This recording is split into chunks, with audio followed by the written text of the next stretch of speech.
Murrow owned and produced Person to Person with a man by the name of Johnny Aaron and another one, Jesse Zausman. The three of them owned Person to Person. It was an outside package. It was not a CBS creation. Whereas See It Now, Hear It Now were all CBS, even though it used Murrow during the war, his voice.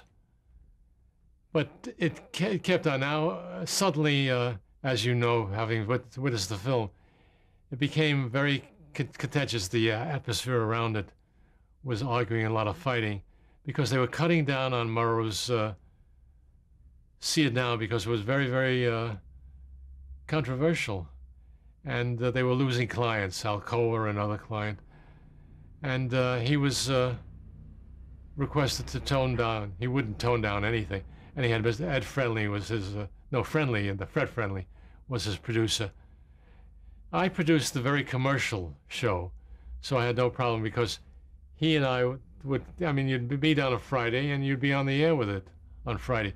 Whereas his shows would take months in preparation, the ones that he really cared about, as a reporter, as a television communicator.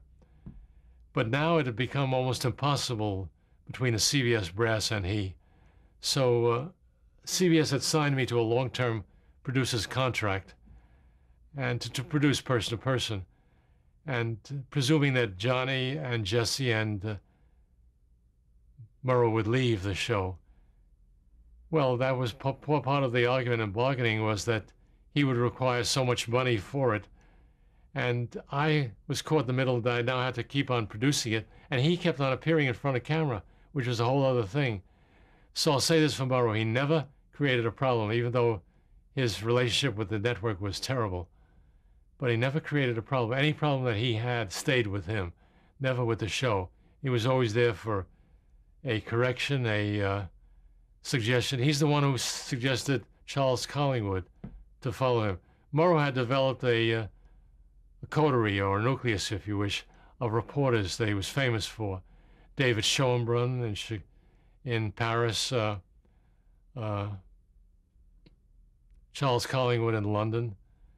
These were Murrow boys, which meant they all had Murrow's caricature of, they all had a glass of scotch or bourbon in Collingwood's by the ankle down on the floor so you could reach it while you're on the air.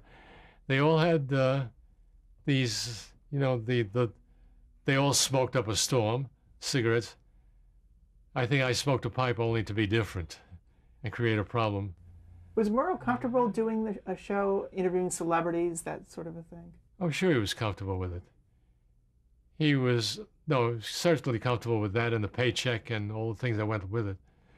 But when then the network finally fell apart with its negotiations with Murrow, and by today's standards, Murrow did not get paid nearly enough for it. But then, so what I announced to CBS is, I'm taking the show away from here. I probably was profane with it. So they said, where are you going to go with it? I said, I'm going to go to Europe with it. I'm going to put it on tape. And they said, how will we know what you're doing? I said, I'll tell you. That's how you know. And that's exactly what I did. I took everybody aboard. And the first show I did was Blenheim Palace, the Duke of Marlborough, who was Churchill's uncle, I think, and Leslie Caron, who was married to Peter Hall. That was the first show I did. Then I did Chevalier, I did others. But I got out of the United States where everything was screaming at the headlines. And eventually Murrow got a price that made it satisfactory. And he was now off of Person to Person completely. And he got to do a number of See It Nows, which CBS guaranteed him. And as soon as that was off, they cut him off the air. What was Murrow like personally? Very charming and, quality person. And a newsman, first and foremost.